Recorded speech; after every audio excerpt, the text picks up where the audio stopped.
Pepper pot soup. How would I describe pepper pot soup for people who have never heard of pepper pot soup? That's a really good question. Flavor. A traditional Philadelphia pepper pot starts with beef. And I've gotten beef neck and lots of meat on the bones, but you want to have some bones in it too because it builds the character and flavor.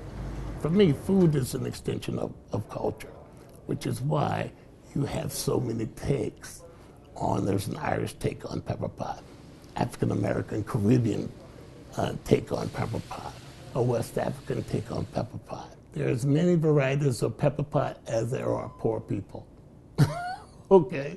Because it's a subsistence meal. It's a soup that was very popular in the colonial era in Philadelphia in the 1700s, the 1800s. It goes up into the early 1900s. And it's a soup that is brought to Philadelphia through the hands and creativity of West Indian Caribbean women, black women, who were on the ships. Philadelphia was one of the last ports for the trade routes during the colonial era that involved the transatlantic slave trade and the trade of goods. 2 centuries later, after these black African heritage West Indian Caribbean women are cooking it on the streets and selling it, it's like this soup, it gets taken, reappropriated.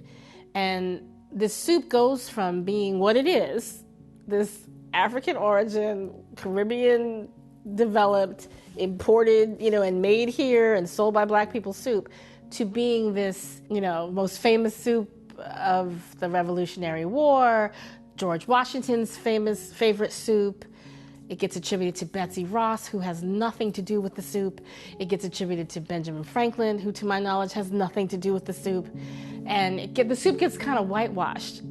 And why? Because it's not, once you start to dig into it and understand that George Washington, he grew up basically on cookery by the hands of black cooks.